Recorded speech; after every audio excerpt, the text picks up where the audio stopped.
తన ఇల్లు కట్టును.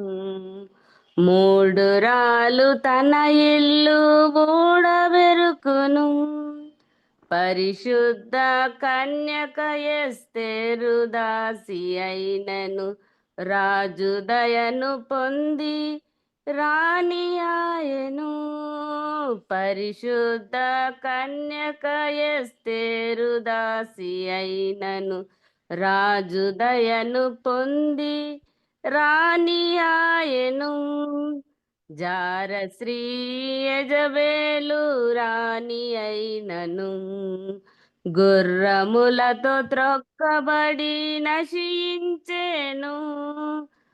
జార శ్రీ యజబేలు రాణి అయినను గుర్రములతో త్రొక్కబడి నశించెను. నీవు ఎస్తేరువా యజబేలువా, నీవు ఎస్తేరువా యజబేలువా. ఆలోచించుము సోదరి, ఆలోచించుము. వివేచించుము సోదరి, వివేచించుము. జ్ఞానవంతురాలు తన ఇల్లు కట్టును. మూడు రాలు తన ఇల్లు ఊడబెరుకును. జ్ఞానవంతురాలు తన ఇల్లు కట్టును. మూడు రాలు తన ఇల్లు ఊడబెరుకును. ఆత్మ సౌందర్యురాలు ఎస్తేరు తన ప్రజల పండుగకు కారణమాయెను. ఆత్మ సౌందర్యురాలు ఎస్తేరు తన ప్రజల పండుగకు కారణమాయెను. శరీరే చల శ్రీ యజబేలు తన సంతతి నశించుటకు కారణమాయెను. శరీరే చల శ్రీ యజబేలు తన సంతతి నశించుటకు కారణమాయెను. నీవు ఎస్తేరువా యజబేలువా, నీవు ఎస్తేరువా యజబేలువా. ఆలోచించుము సోదరి, ఆలోచించుము.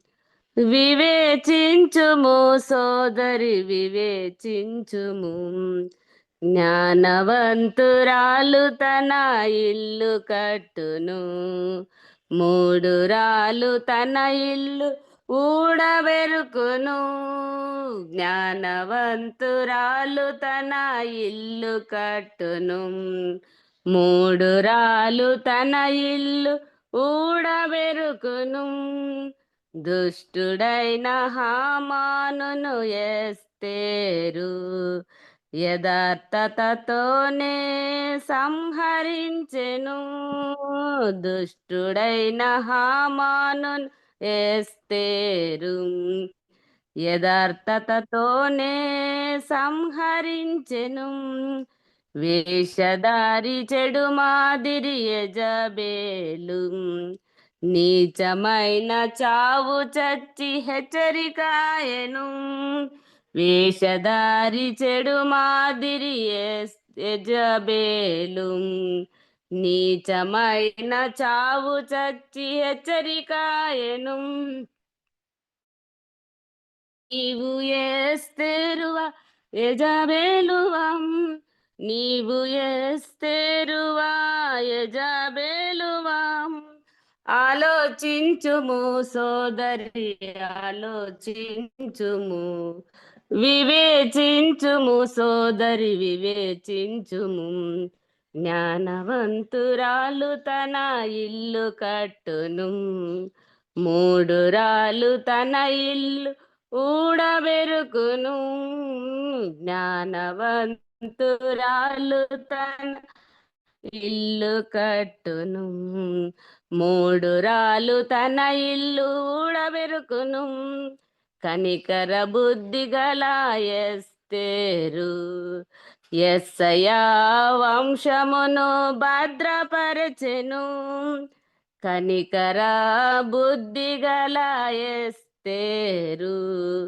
యేసయ్యా వంశమును భద్రపరచెను, ప్రవక్తలను చంపిన యెజబేలు కారు ద్రాక్ష చెట్టు వలె అంతమొందెను, ప్రవక్తలను చంపిన యెజబేలు కారు ద్రాక్ష చెట్టు వలె అంతమొందెను. నీవు ఎస్తేరువా యెజబేలువా, నీవు ఎస్తేరువా యెజబేలువా, ఆలోచించుము సోదరి ఆలోచించుము, వివేచించుము సోదరి వివేచించుము. జ్ఞానవంతురాలు తన ఇల్లు కట్టును, మూఢురాలు తన ఇల్లు ఊడబెరుకును. జ్ఞానవంతురాలు తన ఇల్లు కట్టును, మూఢురాలు తన ఇల్లు ఊడబెరుకును. Thank you. శ్రద్ధతో విన్నందుకు అందరికీ వందనాలు తెలియజేసుకుంటున్నా.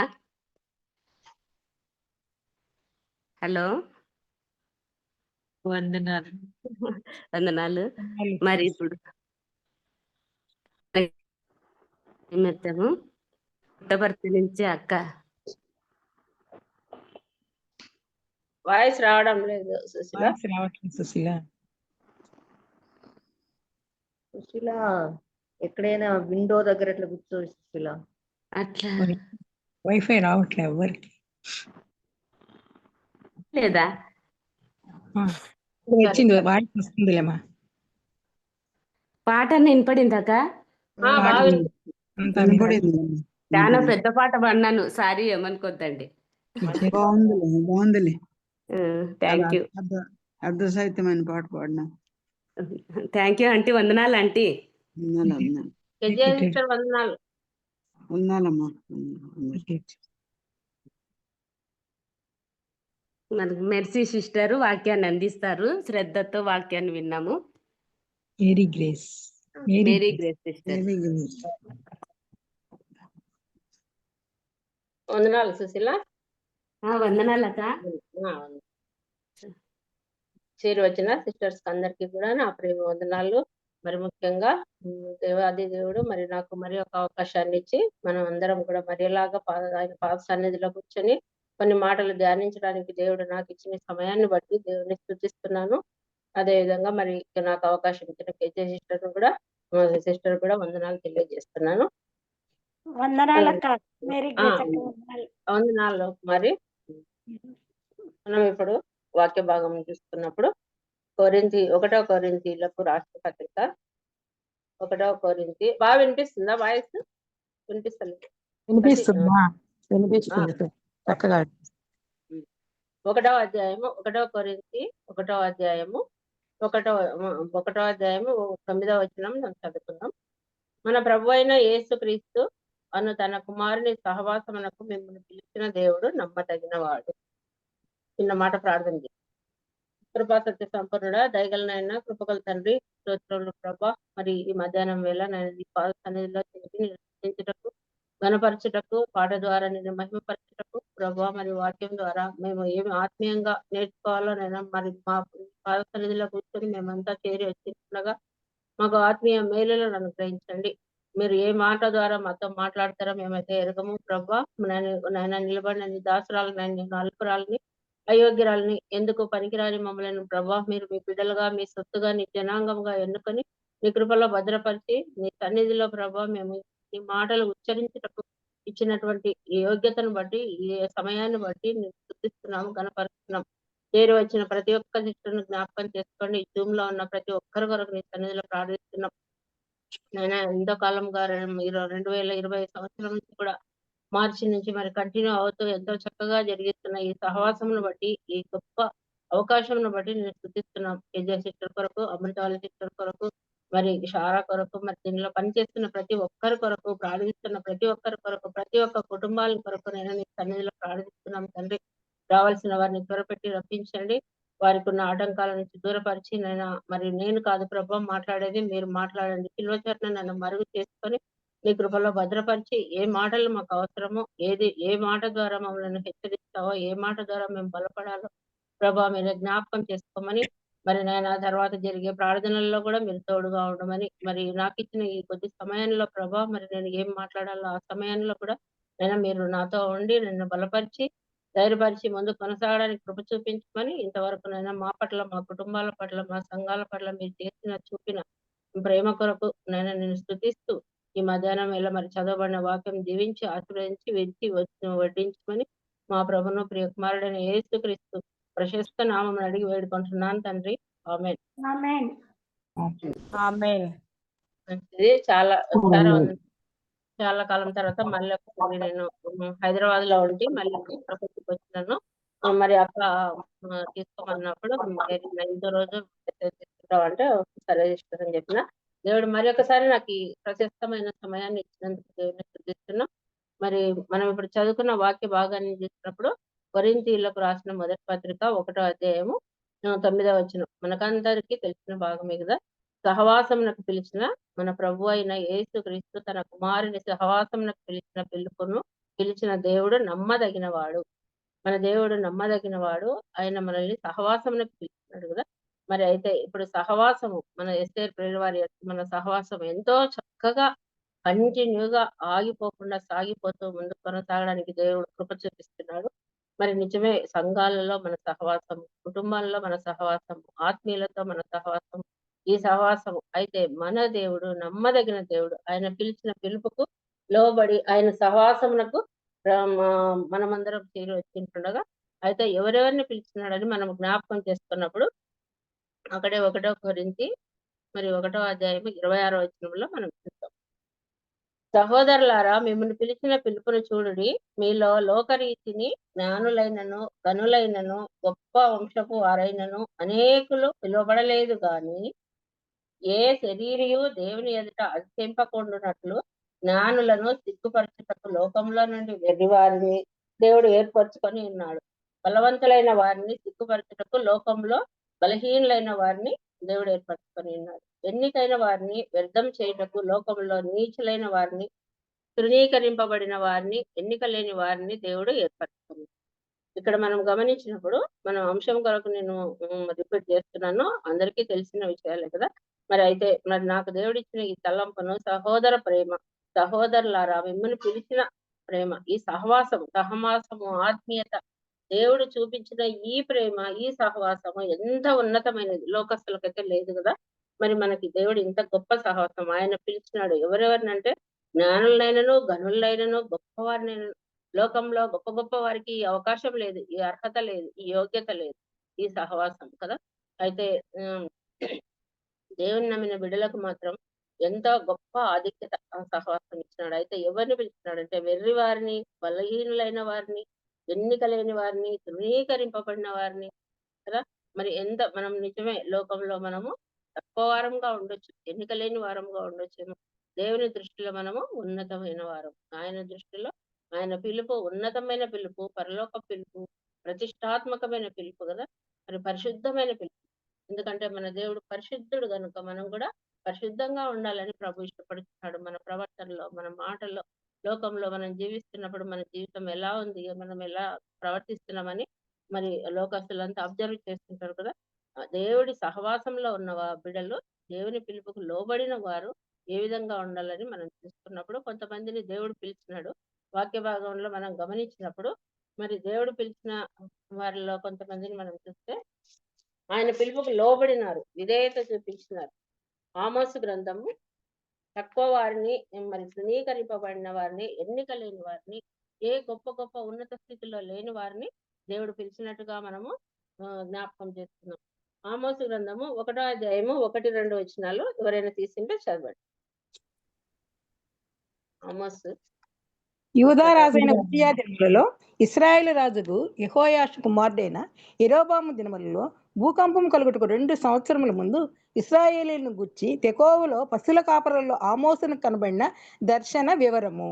అతడు ప్రకటించిన చాలు దేవనగా చాలు అది చాలక తర్వాత మళ్ళీ ఇక్కడ ఆ ఏదంటే 7వ అధ్యాయం 14 వచనం ఎవరిని ఎన్నుకున్నాడంటే ఆమోసు 7:14 14-15 వచనాల్లో నేను చదువుతాను.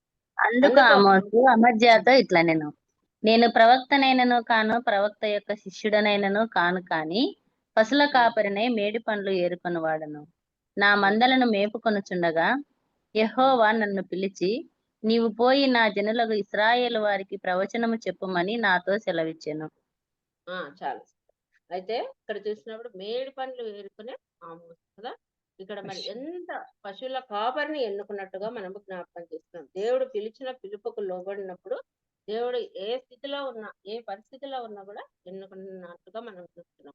పశువుల కాపరిని ఎన్నుకున్నాడు. మరి అంతేకాకుండా మనం 1 సమూయేలు 16వ అధ్యాయం 11వ వచనం కూడా ఒకసారి తీసుకున్నాం. తక్కువ వారిని, తృణీకరింపబడిన వారిని, ఎన్నిక లేని వారిని అన్నప్పుడు మనము జ్ఞాపకం చేసుకుంటే 1 సమూయేలు 16-11 తీసిన వాళ్ళు ఉంటే చదువు. 1 సమూయేలు 16-11 నీ కుమారులందరూ ఇక్కడున్నారా అని యెషయిని అడగగా అతడు ఇంకను కడసారి వాడున్నాడు, అయితే వాడు గొర్రెలను కాయచున్నాడని చెప్పెను.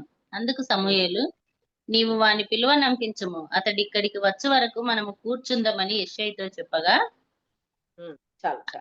అయితే ఇక్కడ గొర్రెలు కాయచున్న దావీదుని కదా, దావీదుని ఎన్నుకున్నాడు దేవుడు. అక్కడేమో పశువుల కాపరిని ఎన్నుకున్నాడు. మరి గొర్రెల కాపరి అయినా మరి గొర్రెలు కాస్తున్న దావీదుని ఎన్నుకున్నట్టుగా, మరి చివరి వాడు, తక్కువ వాడు, మరి చిన్న బాలుడు, మరి అంతేకాకుండా తను గొర్రెలు కాస్తూ ఉన్న వాడిని ఏం చేస్తున్నాడు, మహారాజుగా చేసినాడు దావీదు మహారాజు. దేవుడి మా ప్రణాళికలు ఎంత గొప్పగా ఉంటాయి అంటే మరి మరి మన ఊహకు అందవు. ఆయన ఎక్కడో ఉన్న మనల్ని మరి తన బిడ్డలుగా, తన సొత్తుగా, తన జనాంగంగా చేసుకొని ఈ రోజు మనకి ఇంత గొప్ప ఆధిక్యతను, ఈ రోజు నిర్భయంగా మనము దేవుని సన్నిధిలో ప్రార్థించడం, మరి ఆయన సన్నిధిలో మనం వాక్యం నేర్చుకోవడానికి, మరి ఇవన్నీ కూడా మనం చూస్తున్నామంటే అది ఎంత గొప్ప కృప. ఆయన కేవలం ఉచిత కృప ద్వారా ఈ రోజు మనం ఈ స్థితిలో, ఈ గతిలో ఉన్నామంటే అది కేవలం ఆయన కృప మాత్రమే. ఎంత తక్కువ వారిని ఎన్నుకున్నాడు. మళ్ళీ అట్లే మనం చూసినప్పుడు మత్తయి సువార్త 4వ అధ్యాయం 18, 19, 20 వరకు కూడా చదవచ్చు.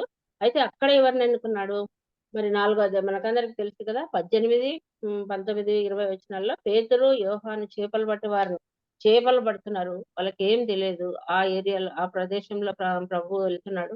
అప్పుడు చేపలు పట్టే వారిని పిలిచి, మిమ్మల్ని మనుషులు పట్టే జాలరులుగా చేస్తానన్నప్పుడు దేవునితో సహవాసం చేయడానికి ఉన్నపాటున జాలర్లు అంటే వాళ్ళు వలలు వదిలిపెట్టాలా, అయ్యో ఇవి మళ్ళీ కావాలి కదా అని కూడా ఆలోచించలేదు కదా. ఎంత నిరీక్షణ, ఎంత విశ్వాసంతో ముందుకు వెళ్ళినారు. మరి దేవుడు పిలిచిన వెంటనే ఆ పిలుపుకు లోబడినారు జాలర్లు. వెంటనే మిమ్మల్ని మనుషులు పట్టే జాలర్లుగా చేస్తాను రండి అని ఆ మాట, దేవుని పిలుపు విన్న వెంటనే లోబడినట్టుగా మనం చూస్తున్నాం.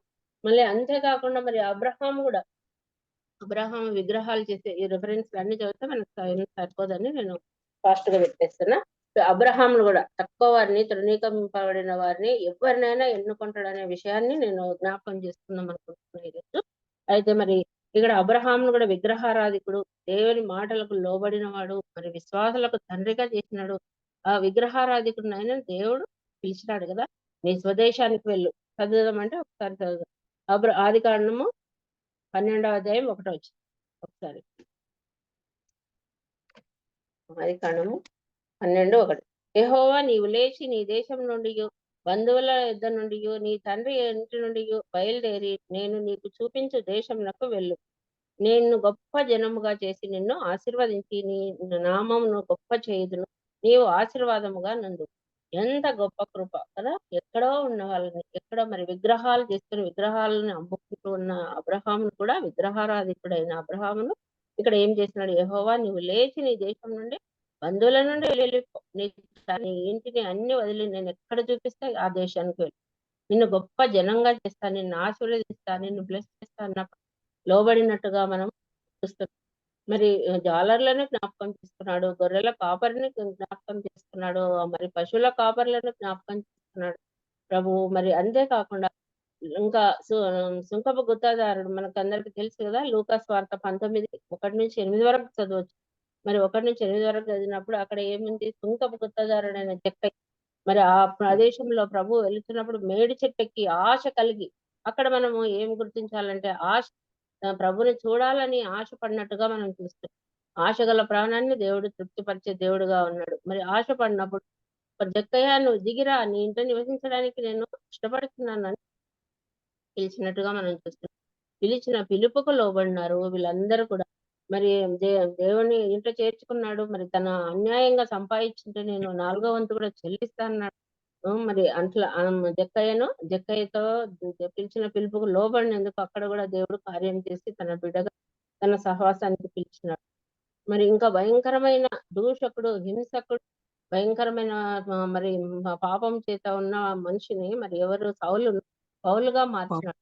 అపోస్తల కార్యంలో 9వ అధ్యాయం 1-6 వరకు మనం చదివినప్పుడు అక్కడ కూడా మనం జ్ఞాపకం చేసుకోవచ్చు.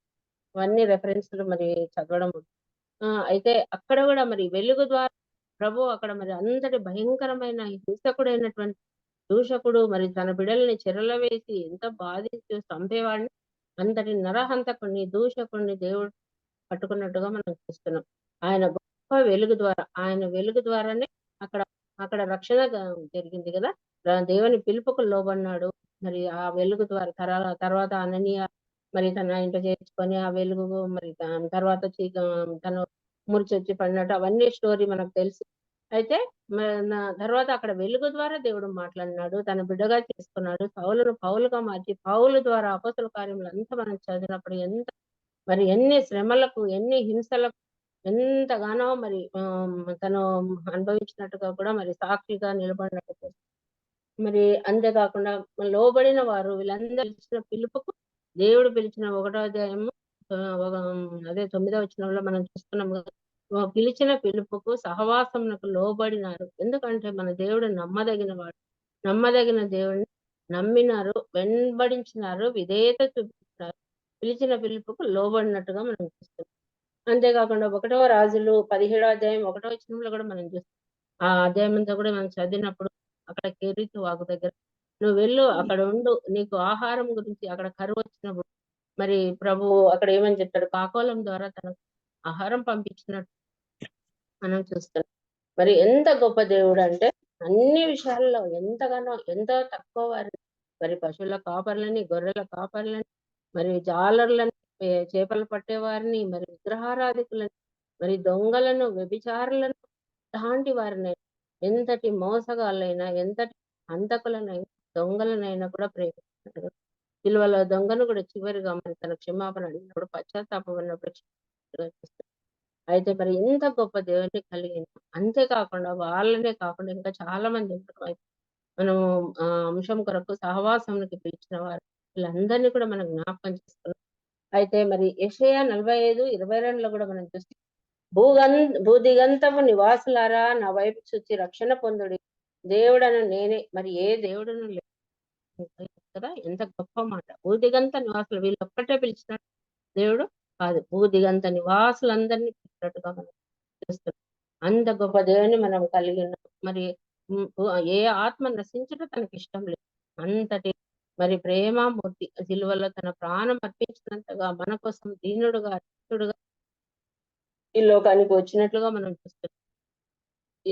ఏ ప్యాలెస్ లోనో ఏ మహారాజుగానో పుట్టవలసిన ప్రభు అత్యున్నత సింహాసనం మీద ఆసీనుడైన దేవుడు అయితే మన కొరకు, మన పాపముల కొరకు మరి దీనుడుగా పశువుల పాకలో దుర్గంధము కొట్టే భయంకరమైన ఆ మురుగు వాసన కొట్టే ఆ పశువుల శాలలో జన్మించడం, అక్కడంతా పరిమళ ప్రభు అక్కడ జన్మించినప్పుడు అత్తరు వాసన, సువాసన, పరిమళం, ఆయన అక్కడ వెలుగు ప్రసరించడం, ఇవన్నీ కూడా మరి ఎందుకు అంత దీనుడుగా వచ్చినంటే మన కొరకు మాదిరి చూపించాలని మన ప్రభు మరి దీనుడుగా, రిక్తుడుగా, ఏమీ లేనివాడుగా వచ్చినట్టు ఆయన శ్రమలకు అప్పగించుకున్నట్టు మనం చూస్తాం. ఈ లెంట్ డేస్ అని ఇప్పుడు అందరు కూడా మరి శిల్వ ధ్యానాలు చేస్తున్నారు. అయితే మరి ఎంత గొప్ప దేవుడు. మనమైతే ప్రతి ఆదివారం ప్రతిరోజు మనం జ్ఞాపకం చేసుకునే వారమేగా ఉన్నాం. అయితే అంత గొప్ప దేవుని మనము కలిగి ఉన్నాం. మన సహవాసంలోకి పిలిచిన దేవుడు గొప్ప దేవుడు, నమ్మదగిన దేవుడు. మరి సహవాసము ఒకటి రెండవదిగా నేను ఏమనుకున్నానంటే ఆశ్రయించాలి. సహవాసం కలిగి ఆయనను వెంబడించిన తర్వాత ఆయనను ఆశ్రయించాలి. ఆశ్రయించాలంటే మనం ఏం చేయాలి? ఎవరిని ఆశ్రయించాలి? లోకస్తులను ఆశ్రయిస్తే లోకంలో ఎవరిని ఆశ్రయించినా గొప్ప గొప్ప వాళ్ళను, పలుకుబడి గల వాళ్ళను, అధికారులను మనం ఆశ్రయించి వ్యర్థమే కదా! అయితే మన దేవుడిని మనం ఆశ్రయించినప్పుడు దేవుడు నమ్మదగిన దేవుడు. మళ్ళీ అలాంటి ఆశ్రయం ఎక్కడుంది అని మనం చూసినప్పుడు కీర్తనలు 91 1, 2 వచనాలు కూడా మనం చూస్తాం. కీర్తనలు 91 1, 2 మహోన్నతుని మహోన్నతుని చాటున నివసించువాడే సర్వశక్తుని నీడను విశ్రమించువాడు. ఆయనే నాకు ఆశ్రయము, నా కోట, నేను నమ్ముకొను నా దేవుడని నేను యెహోవాను గూర్చి చెప్పుచున్నాను. అలా అయితే ఇక్కడ మనం చూసినప్పుడు మన ఆశ్రయం ఎవరు? ఆయనే సర్వశక్తుని నీడలో మనం ఉంటాం. ఆ మహోన్నతుని చాటున కదా కోడి తన రెక్కల చాటున తన పిల్లల్ని ఏ విధంగా భద్రపరుచుకుంటుంది, ఆ విధంగా మనల్ని భద్రపరుచుకునే దేవుడు. మనము ఎక్కడ బయట లోకంలో ఉన్నామంటే మనకు అలజడి, భయం, ఎప్పుడు పక్షులు వచ్చి కోడి పిల్లల్ని తీసుకొని పోతాయి అని ఎంతో భయపడతాయి కదా కోడి పిల్లలు. మరి అయితే తల్లి చాటున రెక్కల చాటున భద్రపరిచినప్పుడు ఎంత సేఫ్టీ, ఎంత నెమ్మదిగా, సంతోషంగా అవి సేఫ్టీగా ఉంటాయి కదా.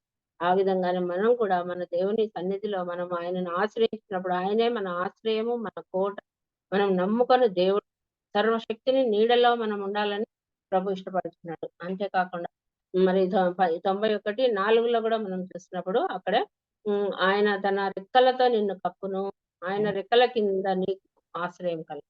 మనకు ఆశ్రయం ఎక్కడ? దేవుని రెక్కల కింద. ఆయన రెక్కలు మనల్ని కప్పుతాయి. నిజమే. మనం బయటకు వెళ్ళినామంటే ఇంటికి వచ్చేంత వరకు గ్యారంటీ లేని పరిస్థితి. ప్రస్తుత పరిస్థితిలో మొత్తం వైరల్ అవుతున్న వీడియోని మనం చూస్తున్నాం కదా. ప్రవీణ్ పగడాల గారు మరి ఎంత దారుణమైన మరణంకి అప్పగించబడ్డాడు. మరి అయితే దేవుని చిత్తం, మరి అయితే తప్పించడానికి ఆయన సమర్థుడు. మరి ఎంత నిమిత్తం అలా జరిగిందని మనం అడగలేము కానీ మనం ప్రశ్నించటకు ఏపాటి వారు. అయితే మరి దేవుడు కాపుదల, ఆయన భద్రత ఉన్నప్పుడు మనము సేఫ్టీగా ఉంటాము. మనము ఈ రోజు మనం ఈ విధంగా ఉన్నాము, అందరం కూర్చొని ఈ రోజు దేవుని సన్నిధిలో ఆయన మాటలు వింటున్నామంటే మరి ఆయన చూపిన కృప మాత్రమే, ఆయన కాపుదల, ఆయన భద్రత, ఆయన ఇచ్చిన క్షేమం అని మనం చూసుకుంటున్నాం.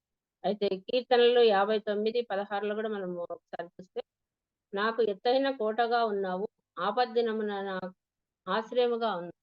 మరి దావీదు మహారాజు ఇక్కడ ఏమంటున్నాడంటే, నాకు ఎత్తైన కోటగా ఉన్నావు. అంటే కోట, ఆ కోట ఇంకా మొత్తం సేఫ్. దాంట్లో ఉన్నప్పుడు ఎంతో సేఫ్టీ కదా. ఆ కోటలో ఉన్న ఆశ్రయ దుర్గముగా ఉన్న మనం ఆ దుర్గంలో లోపల ఉన్నప్పుడు దేవుణ్ణి ఆశ్రయించినప్పుడు, ఆ దుర్గంలో ఉన్న కోటలో ఉన్న మరి ఆ కాంపౌండ్, ఆ బౌండరీ లోపల ఉన్నప్పుడు మనకి ఎంతో సేఫ్. రెక్కల చాటున ఆయన భద్రపరుస్తున్నాడు. ఆయన నీడలో మనల్ని కాపాడుతున్నాడు. అయితే ఆపద్దినమున నాకు ఆశ్రయమైన దేవుడు ఉన్నాడు అని మరి దావీదు మహారాజు ఎంతగానో వివరిస్తున్నట్టు చూస్తున్నాం మనం. అయితే మనం కూడా అలా మరి దేవుని ఆశ్రయించే వారంగా ఉన్నామా అని జ్ఞాపకం చేస్తున్నాం. అయితే కీర్తనలు 42:2 కూడా, ఆయనే నా ఆశ్రయ దుర్గము, ఆయనే నా రక్షణకర్త, ఎత్తైన నా కోట, నేను కదిలింపబడ. ఎంత ధైర్యం, ఎంత సేఫ్టీ. మరి నేను కదిలింపబడను, ఆయనే నా రక్షణ కోట, నా రక్షణకర్త, ఎత్తైన కోట, నా దుర్గము అని మరి ఇక్కడ మనము 91 కీర్తనల గ్రంథంలో మనం జ్ఞాపకం చేసుకున్నాం. అయితే మరి నమ్మదగిన దేవుడు కాబట్టి మనము దేవుణ్ణి ఆశ్రయించినప్పుడు మనకు సేఫ్టీ, మనకు మళ్ళీ అంతటి గొప్ప ధైర్యము మనకు ఆయన ఏందే కదా మన ధైర్యం. లేకపోతే మనం బలహీనమైనప్పుడు బలపరుస్తున్నాడు. మరి ఏ శ్రమలు వచ్చినప్పుడు ఆ శ్రమల నుంచి దాటిస్తున్నాడు. ప్రతి విషయంలో మనల్ని కాపాడుచు మరి కునుకక నిద్రపోక ఆయన కన్ను పాపలాగా మనల్ని కాపాడే దేవుడు. అందుకొరకు మనము దేవుని ఆశ్రయించే వారంగా ఉండాలి. మరి దేవుని సహవాసములకు పిలువబడిన వారిని కూడా చూస్తున్నాం. మరి మనమందరం కూడా వెర్రి వారిని, లోకంలో తక్కువగా ఉన్న వారిని, మరి తను దీనుడుగా వచ్చినాడు, మనల్ని కూడా ఆ విధంగానే ఎన్నుకున్నాడు. అంటే గొప్ప వాళ్ళ కొరకు రాలేదు, అన్ని ఉన్న వాళ్ళ కొరకు రాలేదు. ఎవరైతే బలహీన స్థితిలో ఉన్నారో వారిని బలపరచుటకు, ధైర్యపరచుటకు, మనకు శక్తిని, బలాన్ని ఇచ్చుటకు, కోటగా, కొండగా, ఆశ్రయం మన ప్రభువు మనకున్నాడని. అయితే ఇక్కడ మరి రెక్కల చాటున మనం దాచుకొని ఉండాలని 4వ వచనంలో 91:4, ఆయన తన రెక్కలతో నిన్ను కప్పును, ఆయన రెక్కల కింద నీకు ఆశ్రయం కలుగు. ఈ ఆశ్రయం అన్నప్పుడు నాకు మళ్ళీ ఆలోచన వేరే వచ్చింది. సహవాసము, ఆశ్రయించడం. తర్వాత రూతు గ్రంథము 2వ అధ్యాయము 12వ వచనం మనం ఒకసారి చదువు తీసిన వాళ్ళు ఉంటే చదువు. రూతు గ్రంథం 2:12. రూతు యెహోవా నీవు చేసిన దానికి ప్రతిఫలం ఇచ్చును. ఇశ్రాయేలీల దేవుడైన యెహోవా రెక్కల క్రింద సురక్షితంగా నున్నట్లు నీవు వచ్చితివి. ఆయన నీకు సంపూర్ణమైన బహుమానం ఇచ్చునని ఆమెకు ఉత్తరం ఇచ్చాను. ఇప్పుడు మనం ఇక్కడ చూసినప్పుడు ఇక్కడ మరి నేను ఏమనుకున్నానంటే ఆయన రెక్కల చాటున ఎవరు రూతు.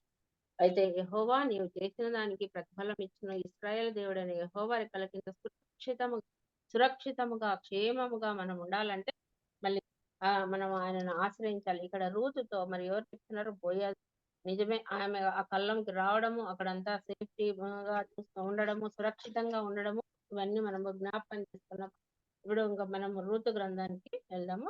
ఆమె ఆశ్రయించింది, వెంబడించింది, హత్తుకొనింది, విధేయత చూపించింది. ఈ 3 మాటల సమయాన్ని బట్టి నేను చెప్తాను. లేదంటే రూతు గ్రంథం తీయండి.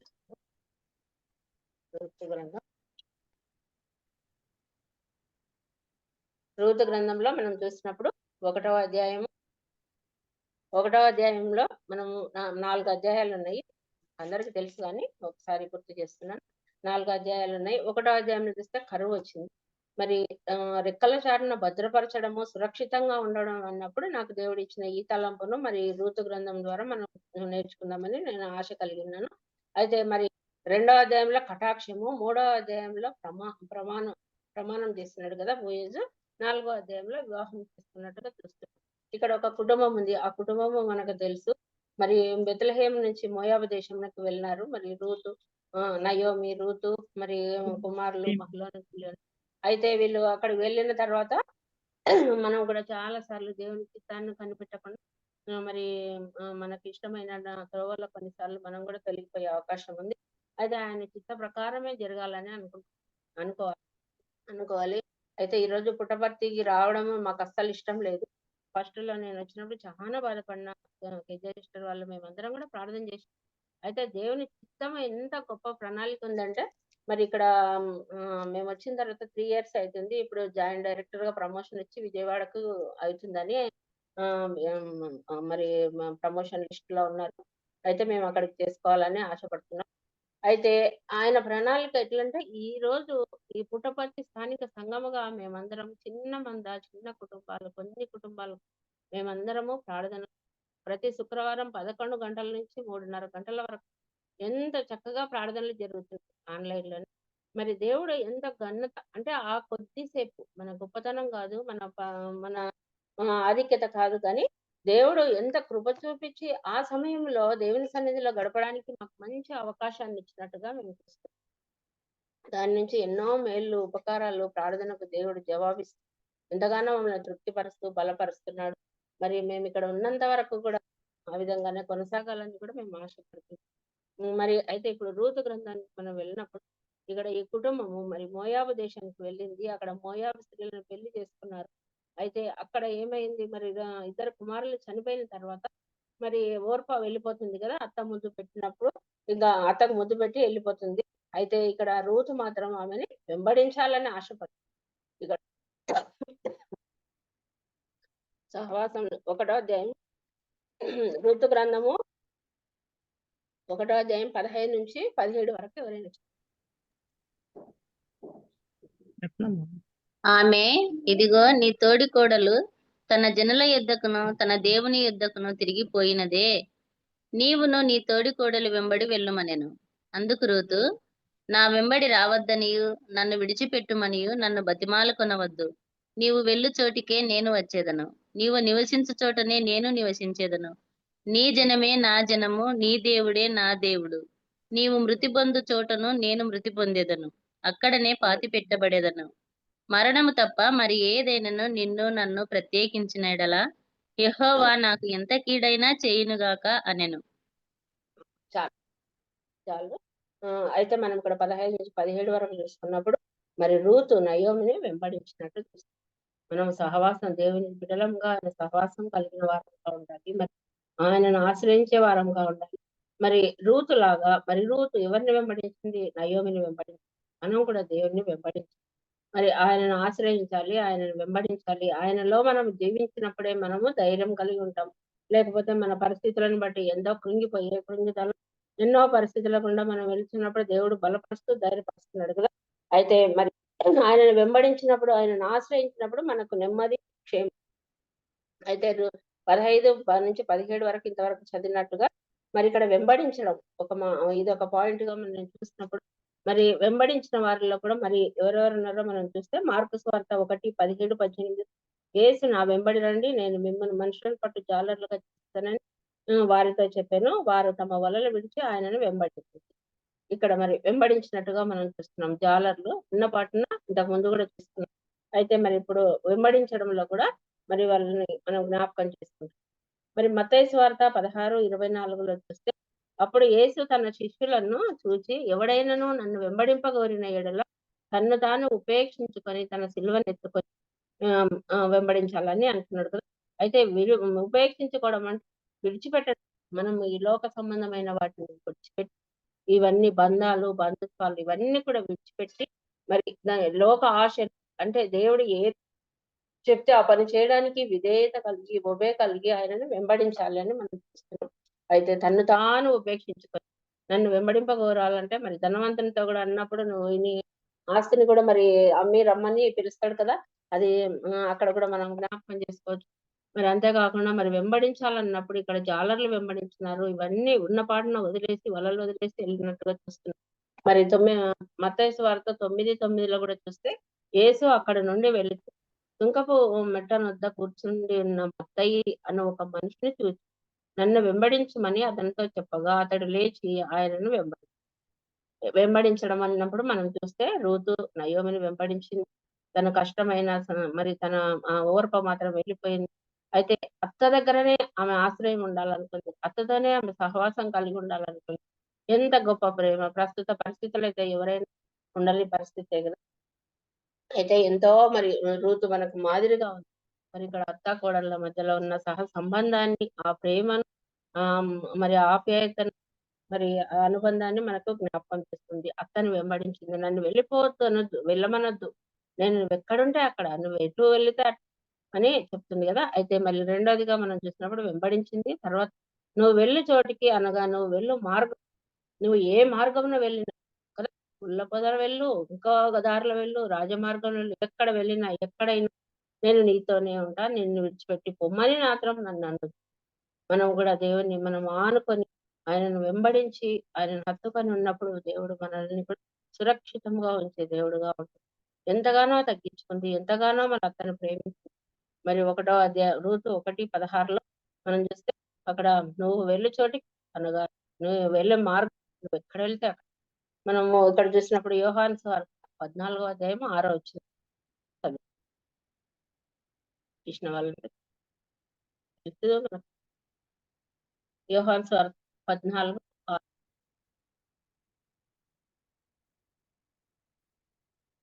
యేసు నేనే మార్గమును, సత్యమును, జీవమును, నా ద్వారానే తప్ప ఎవడును తండ్రి యొద్దకు రాడు. మరి ఇక్కడ మరి రూతు చూసినప్పుడు మరి తన నయోమి మార్గంలో వెళ్ళాలనుకుంది. ఆమె ఎక్కడుంటే అక్కడ ఉండాలనుకుంది. నువ్వు వెళ్ళి చోటికే నేను వెళ్తాను. మన మార్గం ఏంటి? మనం ఎక్కడ ఉండాలి? మనం ఎవరిని అనుసరించాలని, వెంబడించాలని చూసినప్పుడు యోహాను సువార్త 14వ అధ్యాయం 6లో యేసు నేనే మార్గము, సత్యము, జీవమును, నా ద్వారా తప్ప ఎవడును తండ్రి యొద్దకు రాడు. నిజమే కదా. మరి ఆయన ద్వారా తప్ప మనకు ఎక్కడ సేఫ్టీ లేదు. ఆయనను మాత్రమే వెంబడించే వారుగా ఉండాలి. లోకాన్ని వెంబడించకూడదు. మరి శ్రమలను మరి శ్రమలు వచ్చినప్పుడు లోకంలోకి తొలగిపోకూడదు. మరి అలా జీవించాలని, ఆయననే వెంబడించి ఆయనను ఆశ్రయించాలని మనం అంతేకాకుండా మరి హెబ్రీ 10:19 కూడా సహోదరులారా, యేసు అనగా నూతనమైన జీవము గల అయిన మార్గము మనకు చూపిస్తుంది. ఆయన మార్గం ఎలాంటిది?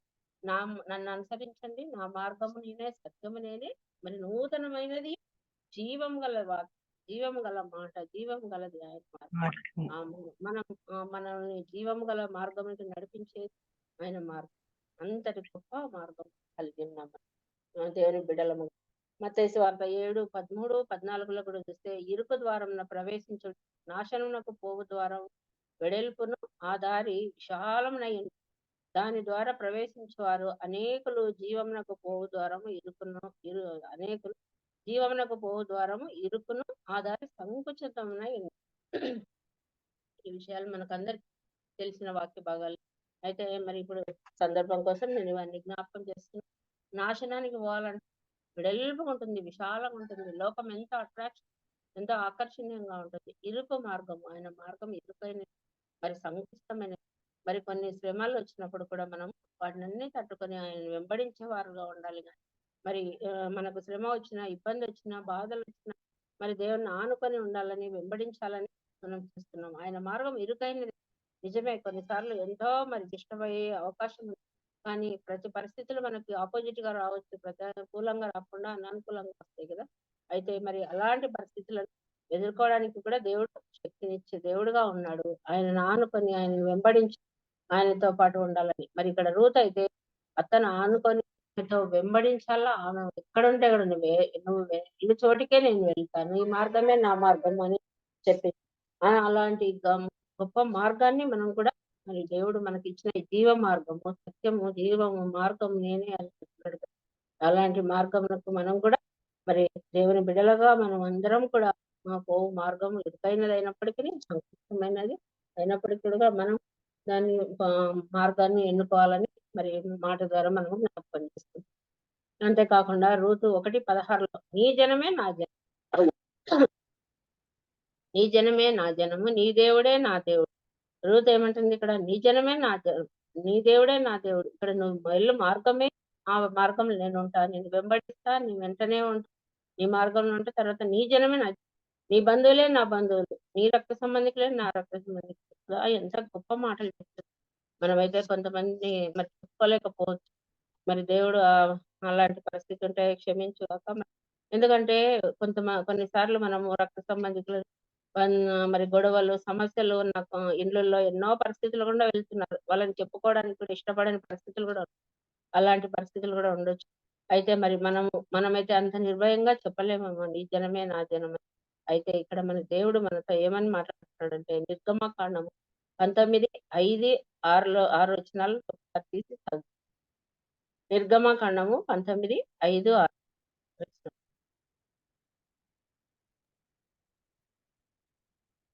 కాగా నిర్గమకాండం మీరు నా మాట శ్రద్ధగా విని నా నిబంధనను అనుసరించి నడిచిన ఎడల మీరు సమస్త దేశ జనులలో నాకు స్వకీయ సంపాద్యమగుదురు. సమస్త భూమియు నాదే గదా. మీరు నాకు యాజక రూపకమైన రాజ్యముగాను పరిశుద్ధమైన జనముగాను ఉందురని చెప్పుము. నీవు ఇశ్రాయేలీయులతో పలకవలసిన మాటలు ఇవే.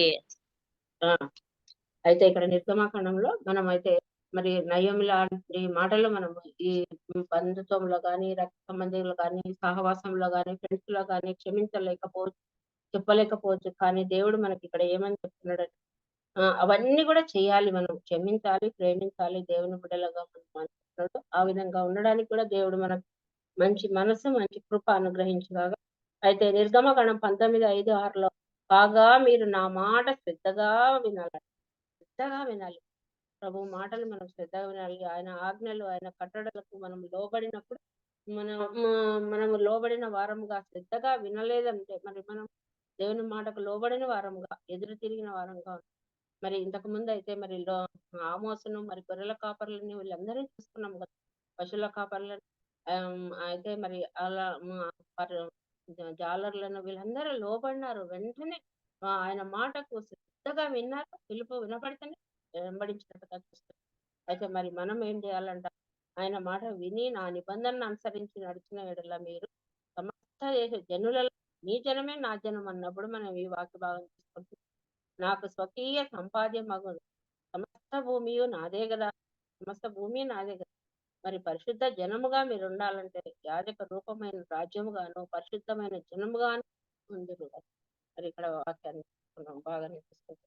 అంతేకాకుండా మరి 2:14లో కూడా మనం ఆయన జనముగా, ఆయన ఇష్టలముగా, ఆయన బిడ్డలముగా మనం ఉండాలన్నప్పుడు మరి ఇక్కడ 2వ అధ్యాయం 14వ వచనంలో ఆయన జనముగా ఉండాలంటే మనం ఏం చేయాలంటే సమస్తమైన దుర్నీతి నుండి మనల్ని విమోచించి సత్క్రియల యందు ఆసక్తి గల ప్రజలను తన కోసము పవిత్రపరచుకొని తన సొత్తుగా చేసుకుంటారు. తను తానే మన కొరకు అర్పించారు. ఇక్కడ తన ప్రాణాన్ని అర్పించినంతగా ప్రేమించిన ప్రభు ఏం చేయాలంటే దుర్నీతి నుంచి సమస్త ఏమి కొనలేదు మనల్ని, సమస్త దుర్నీతి నుంచి మనల్ని విమోచించాలని, సత్క్రియల యందు మనం ఆసక్తి కలిగి ఉండాలని ప్రభు ఇష్టపడుతున్నాడు.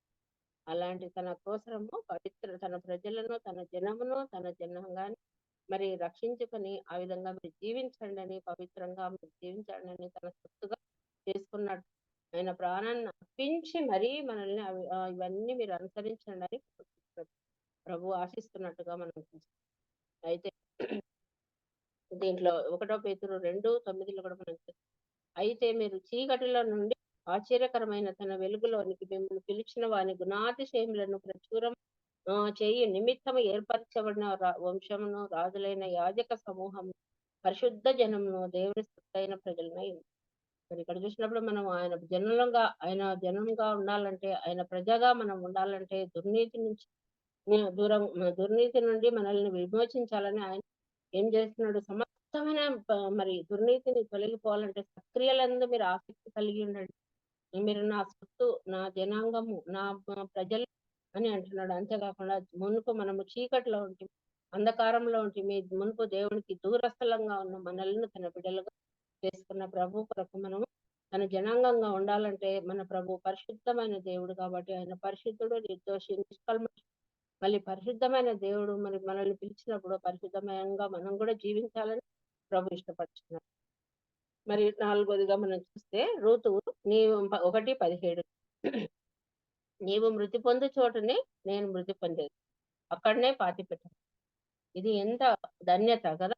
ఎంత మరి జీవించడమే కాదు, వెంబడించడమే కాదు, నీ జనమే నా జనం అనే కాదు, మరి తన సమస్తం అన్ని కూడా సమర్పించుకున్నట్టుగా చూస్తున్నాము. మరి తను ఏమంటుంది? నువ్వు ఎక్కడ చనిపోతే అక్కడ, నువ్వు ఎక్కడ పాతి పెట్టబడతావు. మరి అయితే గలతీ 5:24 కూడా మనం చూసినప్పుడు క్రీస్తు సంబంధులు శరీరమును దాని ఇచ్చలతోనూ దురాశలతోనూ సిలువ వేస్తున్నారు. అంటే మనం ఏం శరీర ఆశలు, లోకాశలు ఇచ్చ కలిగి ఉన్నాం కదా. అయితే దాటిని అన్నిటినీ సిలువ వెంబడించాలి, మనం పాతి పెట్టాలి అని మనం ఇక్కడ చూసుకుంటాం. గలతీ 24. మళ్ళీ రోమా 6:4 చూసినప్పుడు తండ్రి మహిమ వలన క్రీస్తు మృతులలో నుండి ఎలాగూ లేపబడినో అలాగూ మనము నూతన జీవం పొందిన వారమై నడుచుకున్నట్లు మనము బాప్తిసం వలన మరణంలో పాలు పొందుటకై ఆయనతో పాతి పెట్టబడుతుంది. మరి రూత్ అయితే నయోమిని నువ్వు ఎక్కడ పాతి పెట్టబడితే అక్కడ అంటుంది కదా. మరి తను ఎంతగానో సమర్పణ జీవితం కలిగింది, మరి అంత గొప్ప మాట మాట్లాడగలిగింది. మరి మనం కూడా శరీర రేచ్ఛలను ఇవన్నిటిని కూడా వదిలేసి లోక సంబంధమైన వాటిని ఆకర్షించడం కాకుండా మరి మన జీవం గల దేవుడు మరి ఆయన మన తండ్రి మహిమ క్రీస్తు మృతులలో నుండి ఎలాగో లేపబడిన అలాగే మనం కూడా బాప్తిసం ద్వారా మనం అప్పటి వరకు దూరస్థలము ప్రభుకి. అయితే తర్వాత మరి దేవుని నమ్ముకున్న తర్వాత రక్షణ పొంది బాప్తిసం తీసుకున్న తర్వాత పాత ఎన్ని సమాధి చేయాలంటే మరి మన వృత్తి ఏది అంటే అది బాప్తిసం. మరణంలో పాలు పొందటకు ఆయనతో కూడా నేను పాతి పెట్టబడుతుంది. మరి రూతు ఎంత చక్కగా ఎంత మరి గొప్పగా తన మాటలను చెప్పినట్టు చూస్తున్నాం కదా. నీ జనమే నా జనం అనింది. మరి తను తాను వెంబడించింది అతను. నువ్వు వెళ్ళి చోటికే నేను నీ మార్గమే నా మార్గం అనింది. తర్వాత నీ జనమే నా జనం అని మళ్ళీ 3వది 4వదిగా నీవు మృతి పొందే చోటనే మృతి పొంది. అయితే మనం కూడా మరి ప్రభుని వెంబడించే వారముగా శరీర ఆశలను, దుర్నీతి నుంచి విడుదల చేసి మనల్ని సక్రియల యందు ఆసక్తి కలిగి ఉండండి అని ప్రభు హెచ్చరించినట్టు ఆయన బిడ్డలంగా మనం ఉండాలని ప్రభు ఇష్టపడుతున్నాడు. అయితే రూతు అంతేకాకుండా మరి వెంబడించింది. ఆమె రెక్కల కింద సురక్షితంగా ఉన్నావు, నువ్వు ఎంతో సేఫ్టీ స్థలానికి వచ్చినావని మనం చూసుకున్నప్పుడు మరి అక్కడ వెంబడించింది. మరి 2వదిగా చూస్తే హత్తుకొని, ఎవరిని హత్తుకుంది? తన అత్తను హత్తుకొని సహవాసమునకు పిలువబడిన మనం కూడా ప్రభుని హత్తుకునే వారంగా ఉండాలి. హత్తుకోవడం అంటే ఎంతో ప్రేమ కలిగి మరి అత్తను ప్రేమించినట్టుగా మనం చూస్తున్నాం. ఆమె కష్టంలో, ఆమె ప్రతి దాంట్లో మరి తను పరిగె ఏర్కొని వచ్చి అత్తకు మరి పెట్టినట్టు మరి తను ఇద్దరికి సమకూర్చుకొని ప్రతి విషయంలో ఎంతగానో తను ప్రేమించినట్టుగా చూస్తాం. అయితే మరి మనం కూడా మన ప్రభుని ఏ విధంగా ప్రేమించాలంటే అపోస్తల కార్యములు 17:18 మనం ఒకసారి జ్ఞాపకం చేసుకుంటాం. అపోస్తల కార్యములు 17:18 తీసిన వాళ్ళు ఉంటే చదవండి. 17:18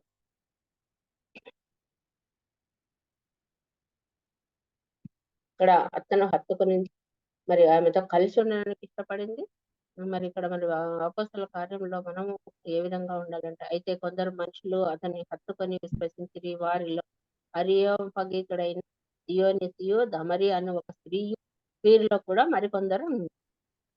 ఇక్కడ మరి దేవుని హత్తుకున్న వారిని కూడా మనం జ్ఞాపకం చేస్తాం. 1 కొరింథీ 6:7లో కూడా మనం ఏ విధంగా ఉండాలంటే ఏకాత్మ గలవారంగా ఉండాలి. ఏకాత్మ ప్రభుతో మనము ఏకాత్మ కలిగి ఆయన ఉద్దేశాలు, ఆయన ఇష్టాలు, ఆయన ప్రేమలో మనము ఏకమైన వారము. మరి ఆయన చూపించిన మాదిరిలో ప్రభుకి ఇష్టమైన జీవితం మనలో ఉండాలని, ఏకాత్మ కలిగిన వారంగా ఉండాలని కూడా మరి 1 కొరింథీలో చూస్తుంది. అంతేకాకుండా మరి అపోస్తల కార్యాలు 11:26లో కూడా సంఘంతో కలిసి ఉంటే హత్తుకొని మన సంఘంలో మనం సన్నిహితంగా ఉండి బోధిస్తున్నప్పుడు మరి మనం అందరం కూడా అక్కడ అంత్యోక సంఘంలో కూడా మనం జ్ఞాపకం చేసుకుంటాం. మరి అక్కడ అంతా కూడా ఒక సంవత్సరం అంతా ఈ సంఘంలో ఉండి బహుజనములకు వాక్యం బోధించినప్పుడు మొట్టమొదట అంత్యోక సంఘంలో శిష్యులు క్రైస్తవులు అన్నమాట.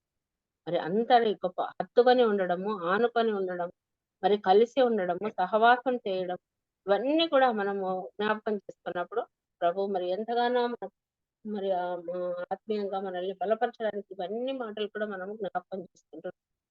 అపోస్తల కార్యంలో 18:3లో అకుల్లా ప్రిస్కిల్లలు కూడా మనం జ్ఞాపకం చేసుకుంటాం. ప్రిస్కిల్లలు డేరాలు కొట్టేవారు. పౌలు అదే వృత్తి గలవాడు కనుక వారితో కాపురం ఉండెను. వారు కలిసి హత్తుకొని ఉండేవి, కలిసి పనిచేసేవి అనే మాటలకు మనం కొన్ని రెఫరెన్స్ తీసుకున్నాం. అంతేకాకుండా మరి అపోస్తల కార్యంలో మనం చూసుకున్నప్పుడు మరి అందరూ కలిసి పనిచేసినట్టు అక్కడ విన్నారు, ఏకాత్మ కలిగి ఉన్నారు, పనిచేస్తున్నారు, సంఘాలు కట్టినట్టుగా. అంతేకాకుండా మరి హత్తుకొని కలిసి నిలిచి ఉండడం అని అంటే ఏంటి అని మనం ఇక్కడ చూసినప్పుడు అపోస్తల కార్యములు 11వ అధ్యాయం 23 అతడు వచ్చి దేవుని కృపను చూసి సంతోషించి ప్రభువును స్థిర హృదయంతో హత్తుకొని వాళ్ళని అందరికీ కీర్తించాను. స్థిర హృదయం అనే మాట నేను మెన్షన్ చేస్తాను. స్థిర హృదయం ఏకాత్మ కలిగి ఉండాలి, సహవాసం కలిగి ఉండాలి, కలిసి పని చేయాలి, హత్తుకొని ఉండాలి.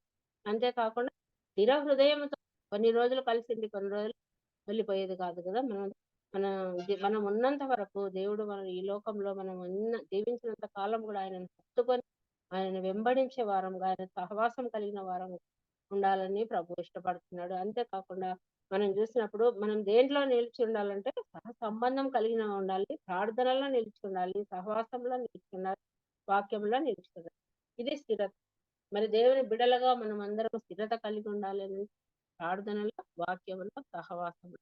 కొన్నిసార్లు చాలా సార్లు ఎన్నో సమయాల్లో మరి ప్రార్థన మరి నిర్లక్ష్యం చేస్తామేమో, సహవాసంలో నిర్లక్ష్యం చేసి ఈరోజు పోకపోతే ఏమవుతుంది అని అనుకుంటామేమో, మందిరంకి వెళ్ళలేక మరి అనానుకూల పరిస్థితుల వల్ల వాక్యం కూడా ఈరోజు చదవకపోతే ఏముందిలే అని ఎన్నోసార్లు నిర్లక్ష్యం చేసే పరిస్థితి కూడా మనలో ఉంది. మన బలహీనతను అయితే మన దేవుడు బలపరుస్తూ స్థిరపరుస్తూ మన హృదయాలను మరి భద్రపరుస్తున్నాడు.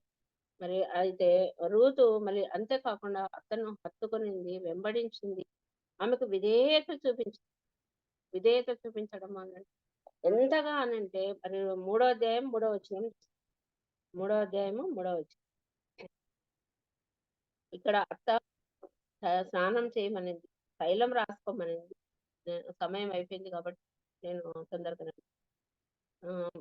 స్నానం చేయమంటే స్నానం చేసింది. కళ్ళానికి వెళ్ళేటప్పుడు నువ్వు బోయస్ దగ్గరకు వెళ్ళాలి, మరి నువ్వు స్నానం చేయి, అత్తరు పూసుకో, మరి తైలం రాసుకో, తర్వాత మరి ఆయన కాళ్ళ దగ్గర పడుకో, కొత్త బట్టలు కట్టుకో అని ఎన్ని రకాలుగా చెప్పినా అన్నిటికీ విధేయత చూపిస్తుంది. దేని కూడా తను కాదనలేదు. కాదనకుండా అత్తకు లోబడింది, విధేయత చూపించింది. మరి ఇక్కడ మనం కూడా ఏదైనా అవసరం ఉంటే లోబడతాము. ఏదైనా చెప్తే మరి ఇది ఇక్కడ మరి తండ్రి బిడ్డ కూడా మరి ఇక్కడ చూసినప్పుడు ఆ న్యాయాధిపతుల్లో అక్సా కూడా మరి అక్కడ తన నీటి మడుగుల కోసం గాడిద దిగి వచ్చిన వెంటనే తండ్రిని కాళ్ళ మీద పడి గాడిద దగ్గర నీటి మడుగుల కోసం ఆశించినట్లు చూస్తున్నాం. ఇక్కడ అయితే మరి రూతు మాత్రం ఏ మాత్రం ఆశించకుండా అత్త ఏది చెప్తే అది ఆ మాటకు లోబడింది, విధేయత చూపించింది. దాని మంచి సిద్ధపాటు కలిగింది. అయితే మరి రూత్ ఈ విధంగా సిద్ధపాటు కలిగింది. మనం ఎలాంటి సిద్ధపాటు కలిగి ఉండాలని మనం చూసుకోవాలి. మరి అయితే మనము కూడా దేవునిలో మరి పరిశుద్ధాత్మ మనం నింపబడిన వారముగా దేవుని బిడ్డలము.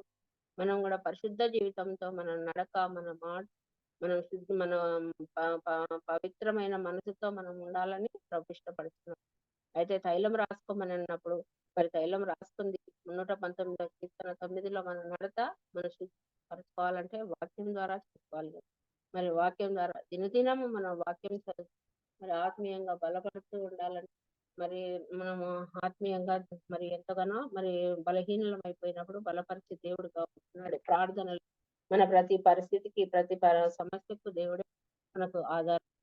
ఇప్పుడు ఛత్తీస్గఢ్ గురించి ప్రార్థనలు, మరి మణిపూర్ గురించి ఎంతో విరామం లేకుండా ప్రార్థన చేస్తున్నారు. ప్రార్థన చేసినప్పుడు మన ప్రార్థనలు దేవుడు ఆలకిస్తున్నాడు. ఎన్నింటికో సమాధానం చూపిస్తున్నాడు. ఎంత చక్కగా మరి దేవుడు ప్రతి పరిస్థితి నుంచి మనల్ని దాటిస్తున్నాడు. రాబోయే పరిస్థితుల్లో మరి ఇలాంటి జూమ్లు కూడా ఉంటాయో ఉండయో తెలియదు. మరి మందిరాల్లో కూడుకోవాలని కూడా ఎంత భయమో మనకు తెలియదు. అలాంటి పరిస్థితుల్లో దొరుకు కాలం మాత్రమే మనము దేవుడి సన్నిధిలో మరి ఎక్కువగా గడపాలని, పరిశుద్ధమైన జీవితం జీవించాలని చూస్తున్నాం. మరి రూతు ఇక్కడ బట్టలు స్నానం చేయమంటే తైలం రాసుకుంది, స్నానం చేస్తుంది, బట్టలు కట్టుకుంది. అయితే 3వ వచనంలో తైలం రాసుకుంది. మరి ఇక్కడ నిర్గమకాండంతో 29, 21లో అభిషేక తైలంతో ప్రతిష్ఠింపబడాలి. అహరోను మీదుగా వస్త్రముల మీదను కుమారుల మీదను వారి వస్త్రముల మీదను ప్రోక్షింపవాలి. ఇక్కడ అప్పుడు పాత నిబంధన కాలంలో అభిషేక తైలం అంటే ఎంతో గొప్పది కదా, వాళ్ళకి ఎంత పవిత్రం. మరి అభిషేక తైలాన్ని మరి అవన్నీ ప్రక్రియ చేయాలని మనం చూస్తున్నాం. 30:30లో కూడా మరి అక్కడే నిర్గమకాండమే, నీవు వారిని అభిషేకించి ప్రతిష్ఠించడం, అభిషేకించడము పరిశుద్ధాత్మకు గుర్తుగా కనిపిస్తుంది. మరి కొరింథీ రాసిన పత్రికలో 2 కొరింథీ 1:21, 22లో దేవుడు మీతో కూడా క్రీస్తునందు నిలిచి ఉండినట్లు మిమ్మును స్థిరపరిచి అభిషేకించినప్పుడు దేవుడే ఆయన మనకు ముద్ర వేసి మన హృదయములలో మన ఆత్మను సంచకరువుగా అనుగ్రహించిన మనము పరిశుద్ధాత్మ ద్వారా ముద్రింపబడాలి. ధైర్యము ద్వారా మరి స్నానం చేత మనం మరి జ్ఞాపకం చేసుకుంటున్నాము కదా. మరి అయితే స్నానం చేసింది రూతు, మరి తర్వాత బట్టలు కట్టుకుంది, తను సిద్ధపడింది. మరి ఇవన్నీ కూడా ఎంతో చక్కగా చేసినట్టు 1 యోహాను 2:20లో కూడా మనం చూస్తాం.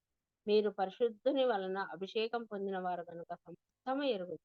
మరి 2:27లో కూడా అక్కడ మీరు పొందిన అభిషేకం మీలో నిలిచి ఉన్నది కనుక ఎవడునో మీరు నక్కర్లేదు. ఆయన ఇచ్చిన అభిషేకము సత్యమే గాని అబద్ధం కాదు. అది అన్నిటిని గురించి మీకు బోధించుచున్న ప్రకారముగాను ఆయన మీకు బోధించిన ప్రకారము ఆయనలో నిలిచి ఉంది. ఇప్పుడు మనం ఇవన్నీ కూడా ఆయన వాక్యము సత్యమైనది, జీవమైనది, నిత్యమైనది. మరి దాన్ని అనుసరించాలని మనం చూస్తున్నాం. మరి బట్టలు కట్టుకోమంటే బట్టలు కట్టేసి తైలం రాసుకుంది, బట్టలు కట్టుకుంది.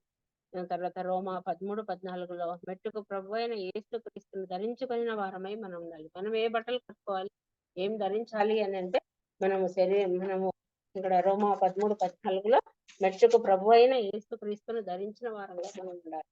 ధరించిన వారము మనం ఉండాలని శరీరేచ్ఛలను వదిలి మన ఆలోచనలు, మన ప్రవర్తన ఆయన ఇష్టమైనదిగా ఉండాలని మనం చేసుకుంటున్నాం. మరి అంతేకాకుండా కొలస్సీ 3:8 ఇప్పుడైతే మీరు కోపము, ఆగ్రహము, దుష్టత్వము, దూషణ, మీ నోట బూతులు వీటన్నిటిని మనం వీటన్నిటిని విసర్జించాలా. మనము తైలం రాసుకోవాలి, బట్టలు కట్టుకోవాలి అని ఇప్పుడు రూతుని తీసుకున్నట్టు ఆమె చెప్పిన మాటలన్నీ విధేయత చూపించింది. మరి కళ్ళం దగ్గర పోయి పడుకోమంటే కళ్ళ దగ్గర పడుకుంది. మరి మనము దేవునికి లోబడిన వారముగా ఇప్పుడైతే మీరు కోపము, ఆగ్రహము, దుష్టత్వము, దూషణ, మీ నోట బూతులు వీటన్నిటిని కూడా విసర్జించాలి. అంతేకాకుండా మనం ఏం ధరించుకోవాలంట, జాలిగల మనసు. 3:12 తెలిసిన వాక్య భాగమే, నేనేం చెప్పడం లేదు. మీరు జాలిగల మనసును, దయాళత్వమును, వినయమును, సాత్వికమును, దీర్ఘశాంతమును ధరించాలి కదా. మనం ఇవన్నీ కలిగిన వారంగా ఉండాలని ఈరోజు మన దేవుడు మనతో మాట్లాడుతున్నాడు. ఎంతో మరి మనం దీనులముగా, దరిద్రులముగా ఉన్నప్పుడు దేవుడు మనల్ని సహవాసములకు పిలిచినాడు. మరి అంతేకాకుండా మరి మనల్ని తనకు ఆశ్రయించే వారముగా మనం ఉన్నాం. ప్రభు సహవాసం కలిగిన వారంగా ఉన్నాము. అంతేకాకుండా మరి వెంబడించాలి ప్రభువుని తీసుకుని ఆయనను హత్తుకోవాలి. మరి అంతేకాకుండా చివరిగా దేవుడు మన కొరకు సిలువలో తన ప్రాణం అర్పించగంతగా తన తండ్రికి విధేయుడయ్యి విధేయత చూపించినాడు. మరి ఆ సిలువ మరణము ఎంత దారుణమైనది అయితే మన కొరకు సిలువలో నలగగొట్టుకొని తండ్రికి విధేయత చూపించినాడు. మనం కూడా ఆ విధంగా విధేయులంగా ఉండాలని చూస్తున్నాం. మరి నేల మట్టుగా నీ దాసురాలని అంటుంది ఇక్కడ 3వ అధ్యాయం 8-9 వచనాలంతా మనం చదువుతాం. మరి ఎంతగానో తగ్గించుకొని ఇక్కడ బోయస్ దగ్గర నిద్రపోతున్నప్పుడు కాళ్ళ దగ్గర పడుకొని ఏమంటుంది, పదాభివందనం చేసినట్లుగా ఉంది ఆమె అక్కడ ఉన్నప్పుడు. నువ్వు ఎవరు అని అడిగినప్పుడు నీ దాసురాలని అంటుంది. ఎంత తగ్గింపు, ఎంతో విధేయత. మరి అత్త దగ్గర విధేయత చూపించింది, మరి ఇక్కడ బోయస్ దగ్గర విధేయత చూపించింది. కళ్ళంలో కూడా తను ఎక్కడ కూడా ఆమె మునుపటి ప్రవర్తన కంటే ఇప్పుడు ప్రవర్తన ఇంకా మెరుగైనదని మరి చూస్తున్నాం.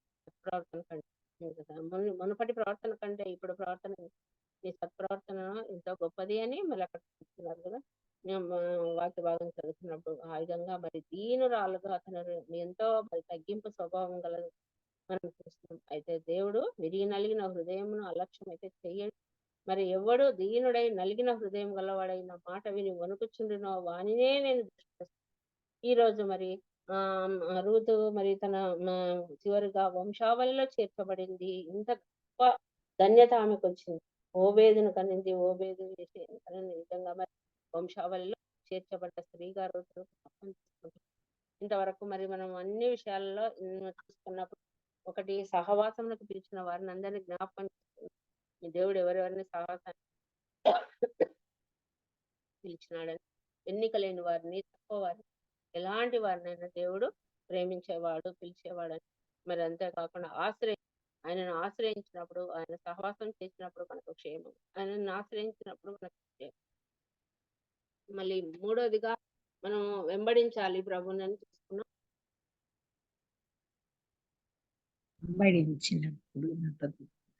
వెంబడించాలని చూసుకుని మళ్ళీ హత్తుకొని ఉండడం.